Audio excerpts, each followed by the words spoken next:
الحمد للہ رب العالمین والصلاة والسلام علی سید المرسلین اما بعد فاعوذ باللہ من الشیطان الرجیم بسم اللہ الرحمن الرحیم الصلاة والسلام علیک یا رسول اللہ وعلی آلک واصحابک یا حبیب اللہ الصلاة والسلام علیک یا نبی اللہ وعلی آلک واصحابک یا نور اللہ۔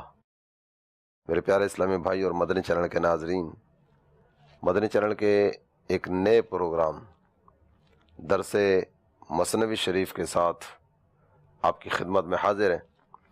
آئیے اصل موضوع کی طرف بڑھنے سے پہلے اللہ کے پیارے حبیب حبیب لبیب دکھی دلوں کے طبیب صلی اللہ تعالی علیہ وآلہ وسلم کی بارگاہ اقدس میں درود و سلام کے نذرانے پیش کرنے کے تعلق سے ایک حدیث شریف سننے کی سعادت حاصل کرتے ہیں۔ ہمارے کریم و رحیم آقا صلی اللہ تعالی علیہ وآلہ وسلم نے ارشاد فرمایا، صلو علیہ فإن الصلاۃ علیہ زکوٰۃ لکم، مجھ پر درود پڑھو، تمہارا مجھ پر درود پڑھنا تمہارے اعمال کے لیے طہارت ہے۔ یعنی تم مجھ پر درود پڑھو گے، درود پاک پڑھنے کی برکت سے تمہارے اعمال پاک صاف ستھرے ہو جائیں گے۔ جب یہ اعمال پاک صاف ستھرے ہوں گے اللہ کی بارگاہ میں قبول ہوں گے۔ آئیے اپنے پیارے آقا، اپنے مشفق اور مہربان آقا صلی اللہ تعالی علیہ وآلہ وسلم کی ذات اقدس پر درود و سلام کے نذرانے پیش کرنے کی سعادت حاصل کریں۔ صلو علی الحبیب صلی اللہ تعالی علی محمد وعلی آلہ وصحبہ وبارک وسلم۔ میرے پیارے اسلامی بھائی اور مدنی چینل کے ناظرین، کچھ اچھی نیتیں بھی کر لیتے ہیں تاکہ اجر و ثواب بھی ملے۔ اللہ عز و جل کی رضا پانے، ثواب کمانے اور اپنی آخرت بنانے کے لیے از ابتدا تا انتہا توجہ کے ساتھ سننے کی سعادت حاصل کروں گا۔ یہ بھی نیت کر لیجئے، جو سیکھیں گے سب کو سکھاتے چلیں گے، دیے سے دیے کو جلاتے چلیں گے۔ صلو علی الحبیب صلی اللہ تعالی علی محمد وعلی آلہ وصحبہ وبارک وسلم۔ میرے پیارے اسلامی بھائی اور مدنی چینل کے ناظرین، ایک عظیم کتاب مثنوی مولانا روم، آپ میں سے کئی عاشقان رسول نے اس کا نام سنا ہوگا۔ علم و عرفان کی دنیا میں ایک بہت بڑا نام ہے، تصوف کی دنیا میں ایک عظیم کتاب، اور اس کتاب کا نام مثنوی مولانا روم ہے۔ آج چونکہ ہمارا اس تعلق سے پہلا پروگرام ہے تو کچھ صاحب کتاب کی باتیں ہوں گی، اور آئندہ پروگرام سے انشاءاللہ مثنوی مولانا روم کے فیوز و برکات سے کچھ نہ کچھ حصہ حاصل کرنے کی کوشش کریں گے۔ یہ وہ کتاب ہے کہ جس کے بارے میں اگر یہ کہا جائے کہ صدیوں سے بڑے بڑے اکابر علماء نے اس کتاب کا درس دیا، اپنے حلقہ احباب میں اپنے مریدین، اپنے متوسلین، اپنے محبین، ان کو مثنوی مولانا روم کے ذریعے علم و عرفان کے جام پلانے کا سلسلہ رہا۔ تو یقیناً یہ بے جا نہیں ہے، کیونکہ آج کچھ صاحب کتاب کے بارے میں بات کریں گے، اور آئندہ پروگرام سے انشاءاللہ مثنوی مولانا روم کے کئی ایک حصے آپ کی سماعتوں کی نظر کرنے کی سعادت حاصل کروں گا۔ اس سے آپ کو اندازہ ہوگا کہ اس کتاب میں کیا کیا علم و حکمت کے موتی موجود ہیں۔ مولانا روم علیہ رحمت اللہ القیوم، آپ کو شہرت تو مولانا روم ہی کے الفاظ سے ہے، اور جب آپ کا نام نامی اسم گرامی ذکر کیا جاتا ہے تو نام سے کم اس انداز سے آپ کی معرفت اور آپ کی پہچان زیادہ ہے۔ مولانا روم، آپ کا نام نامی اسم گرامی ہے محمد، اور اللہ تعالی جل جلالہ کا اس گھرانے پر فضل و کرم دیکھیے، آپ کا نام بھی محمد ہے، آپ کے والد محترم کا نام بھی محمد ہے، اور آپ کے دادا جان کا نام بھی محمد۔ ایک گھر میں اگر تین محمد بھی ہوں تو کیا جب بات ہے۔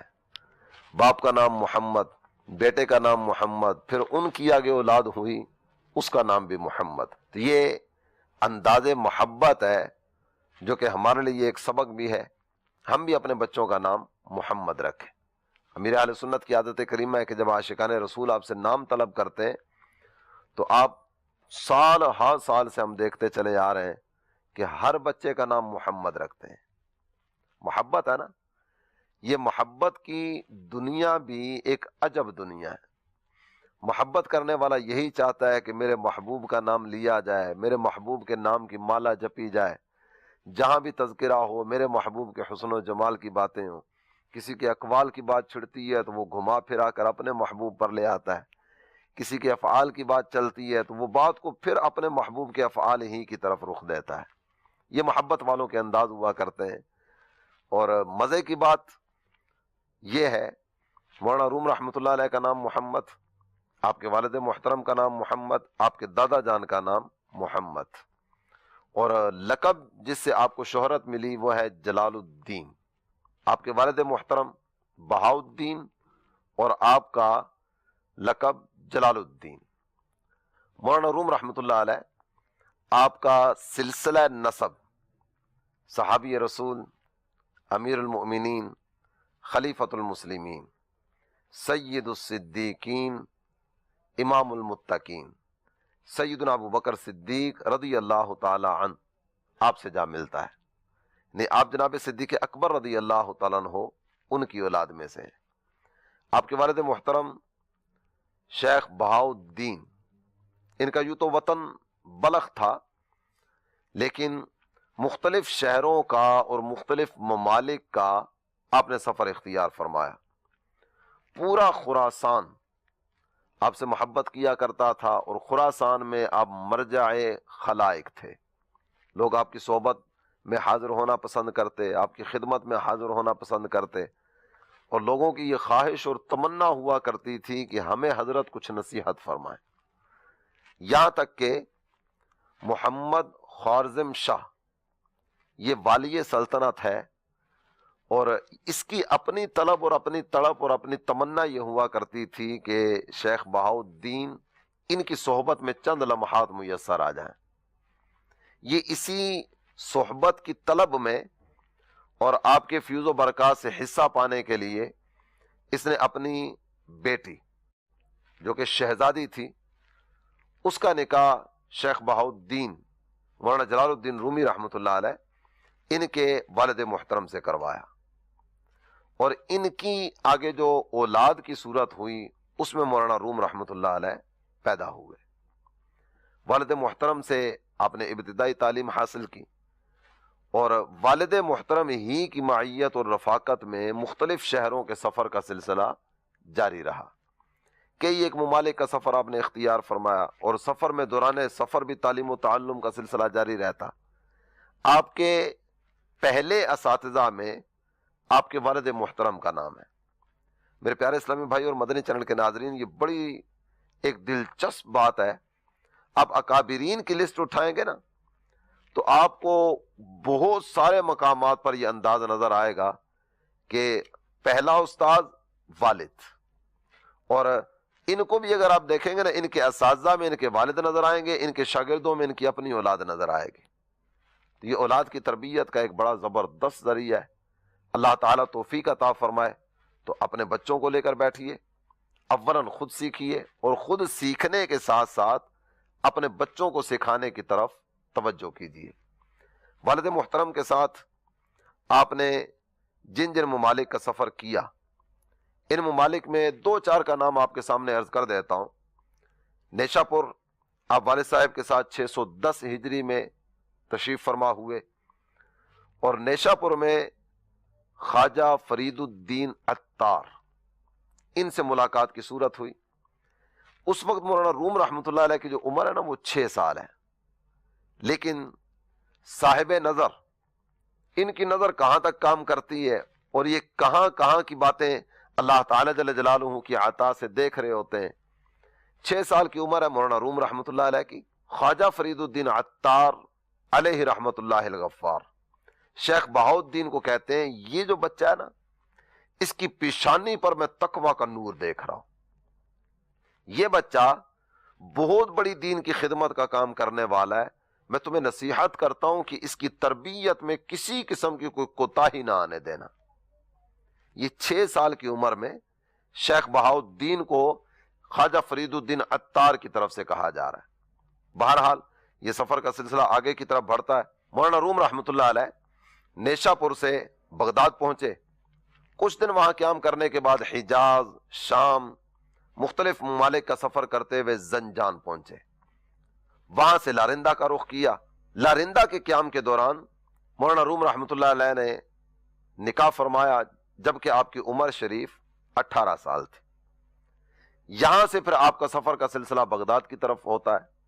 بغداد چونکہ علم و عرفان کا مرکز تھا، آپ نے وہاں کئی اساتذہ کے سامنے ذان میں تلمذ بھی طے کیا، اور اس کے بعد مختلف جگہوں سے ہوتے ہوتے ہوتے ہوتے آپ کونیا تشریف فرما ہوئے۔ یہ کونیا جو ہے نا، یہ ترکی کا ایک شہر ہے، آج بھی آپ کا مزار فائز الانوار کونیا ہی میں ہے۔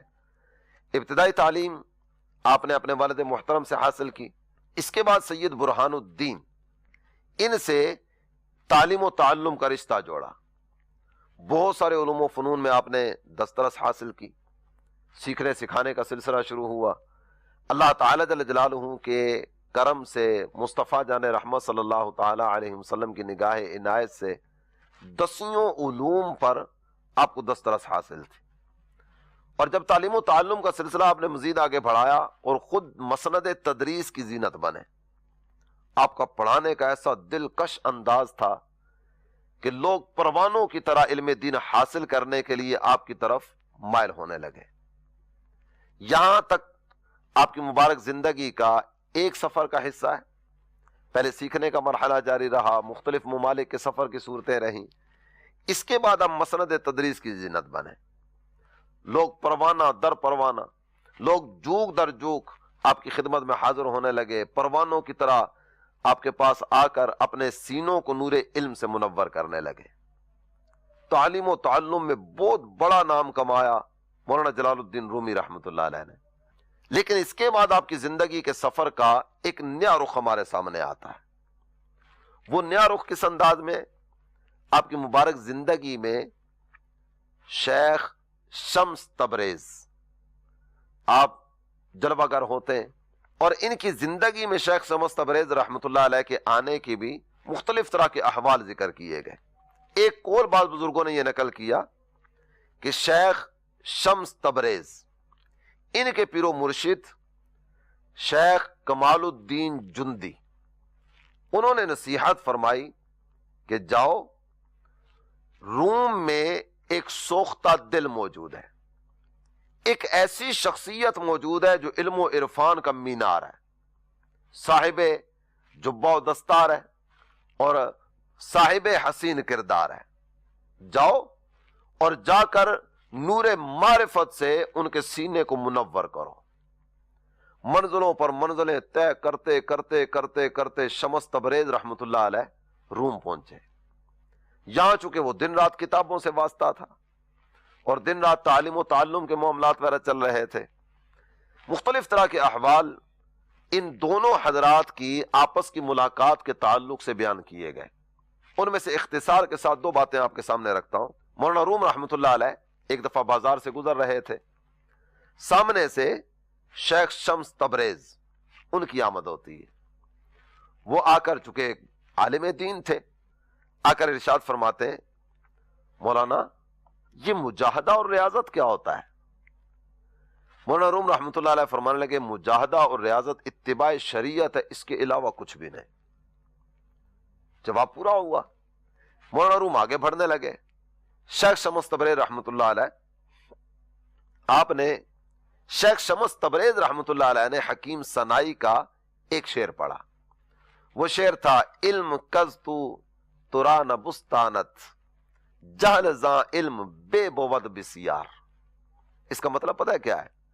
اس کا مطلب ہے جو علم تجھ سے تجھے نہ لے لے، اس علم سے جہالت بہتر ہے۔ تو اپنے آپ ہی میں رہے اور اپنی ہی واہ واہ طلب کرتا رہے اور اپنے رکھ رکھاؤ ہی میں رہے، اور تو عالم بھی ہو، ایسا علم تجھے کیا فائدہ دے گا جو علم تجھے فنائیت کے درجے پر فائز نہ کر دے، جو علم تیرے اندر سے میں کو ختم نہ کر دے اور تجھ سے تجھ کو نہ لے لے، ایسے علم سے تو جہالت بہتر ہے۔ یہ کہہ کر شمس تبریز چلے گئے۔ لیکن یہ شعر سننا تھا کہ مولانا روم رحمت اللہ علیہ کی کیفیت بدلنے لگی۔ اور اس کے بعد ایک مرحلہ ایسا بھی آیا کہ مولانا روم رحمت اللہ علیہ ایک حوض کے کنارے تشریف فرمائے، کتاب کھلی ہوئی ہے اور آپ پڑھ رہے ہیں۔ شمس تبریز رحمت اللہ علیہ کی آمد ہوتی ہے اور کتابیں سامنے دیکھ کر نا یہ پوچھتے ہیں این چیز مولانا یہ کیا ہے؟ مولانا روم کہتے ہیں این آ چیزیست کہ تو نہ دانی، یہ وہ چیز ہے جس کے بارے میں تم نہیں جانتے۔ مولانا روم رحمت اللہ علیہ نے یہ جواب دیا۔ کچھ توقف کے بعد شمس تبریز رحمت اللہ علیہ نے وہ کتابیں مولانا روم کے سامنے سے اٹھائیں اور اٹھا کر نہ حوض میں ڈال دیں۔ کتابیں حوض میں ڈالنے کے بعد آپ بالکل نہ بے پرواہی والے انداز میں وہاں سے آگے چل پڑے۔ ابھی چند قدم چلے تھے کہ مولانا روم رحمت اللہ علیہ پیچھے آ گئے، کہنے لگے یہ آپ نے کیا کیا ہے؟ یہ کتابیں ان میں ایسے ایسے علمی جواہر پا رہے تھے کہ میں ساری زندگی محنت کرتا رہوں نا تو دوبارہ یہ علمی ذخیرہ جمع نہیں کر سکتا، آپ نے تو بہت بڑا علمی نقصان کر دیا۔ شیخ شمس تبریز مسکرائے، دوبارہ واپس حوض پر آئے اور حوض میں اتر کرنا ایک ایک کتاب کو نکالنے لگے۔ کتاب نکالتے، اس کو جھاڑتے، جب کتاب کو جھاڑتے نا اس میں سے گرد نکلتی، کوئی ایک صفحہ بھی، کوئی ایک ورق بھی، کوئی ایک حرف بھی، کوئی ایک سطر بھی محو نہیں ہوئی۔ اور یہ کتاب پکڑ کر دوبارہ مولانا روم رحمت اللہ علیہ ان کی طرف بڑھاتے ہیں۔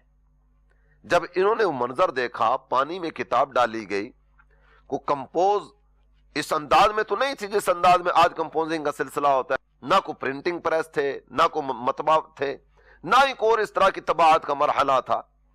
یہ کتاب جو آج کے دور میں چھپتی ہے نا، اس کتاب پر اگر پانی لگ بھی جائے، آپ پانی کو خشک کر دیں گے نا تو لکھائی اپنی جگہ پہ برقرار رہے گی۔ لیکن اس دور میں جو لکھنے کا انداز تھا وہ تو روشنائی سے لکھا جاتا تھا نا۔ کتاب پانی سے نکلتی ہے، بالکل خشک ہے، ایک حرف بھی اپنی جگہ سے نہیں مٹتا۔ مولانا روم بڑے حیران ہوئے اور حیرانی کے عالم میں آگے بڑھ کر پوچھتے این چیز شیخ یہ بتاؤ یہ کیا ہے؟ شیخ شمس تبریز رحمت اللہ علیہ اب جواباً ارشاد فرماتے ہیں این آ چیزیں کہ تو نہ دانی۔ انہوں نے کچھ دیر پہلے یہ جملہ کہا تھا این آ چیزیں کہ تو نہ دانی، یہ وہ چیز ہے جو تم نہیں جانتے۔ اب شمس تبریز رحمت اللہ علیہ وہی جواب دے رہے ہیں این آ چیزیں کہ تو نہ دانی، یہ وہ چیز ہے جو تم نہیں جانتے۔ یہ کہہ کر شمس تبریز رحمت اللہ علیہ چل پڑے۔ اب مولانا روم رحمت اللہ علیہ دل کی دنیا زیر و زبر ہوئی، وہ مسند تدریس چھوڑی، اپنے تلامذہ کا، اپنے اسٹوڈنٹ کا، اپنے شاگردوں کا حلقہ احباب اور یہ سارے محبت کرنے والوں کو چھوڑ کر شمس تبریز رحمت اللہ علیہ کے پیچھے چل پڑے۔ یہ جنگلات میں تو وہ بھی جنگلات میں، یہ اللہ تعالی جل جلالہ کی عبادت کے لیے پہاڑوں میں تو وہ بھی پیچھے پہاڑوں میں، اور یہ سلسلہ نہ کافی دیر تک چلتا رہا۔ میرے پیارے اسلامی بھائی اور مدنی چینل کے ناظرین، آپ غور فرمائیے اللہ تعالی جل جلالہ کے بندوں کا انداز کس طرح کا ہوتا ہے۔ یہ اتنی سی بات کر کے چل پڑے، اور یہی ایک انداز جو ہے مولانا روم رحمت اللہ علیہ کی زندگی میں مدنی انقلاب پیدا کرنے کا ذریعہ بنا۔ اور یہاں آپ کی توجہ کے لیے ایک چیز عرض کرتا چلوں، بعض اوقات ایسا ہوتا ہے کہ جب کوئی کرامت بیان کی جاتی ہے نا تو دل میں خیال آتا ہے یار یہ ایسا کیسے ہو سکتا ہے، عقل اس چیز کو نہیں مانتی۔ تو یاد رکھیے کرامت ہوتی ہی وہ ہے جو عقل میں آنے والی نہ ہو۔ جو عقل میں آ گئی وہ کرامت نہیں ہے، جو عقل میں آ گئی وہ معجزہ نہیں ہے۔ صرف اشارتاً آپ کے سامنے ایک بات عرض کروں، حضرت سلیمان علیہ السلام کے دربار میں جب وہ تخت بلقیس لانے کی بات کی جا رہی تھی تو ایک شخصیت نے کہا تھا انا آتیک، میں لے کر آتا ہوں۔ کتنی دیر میں لے کر آؤ گے؟ کہنے لگے قبل ان یرتد الیک طرفک، آپ کے پلک جھپکنے سے پہلے۔ اور یہ صرف کہا نہیں ہے، جو کہا ہے اس کے مطابق کیا بھی ہے۔ وہ تخت پلک جھپکنے سے پہلے حضرت سلیمان کے سامنے موجود تھا۔ عقل نہیں مانتی ہے ایسا کیسے ہو سکتا ہے، لیکن کرامت ہے۔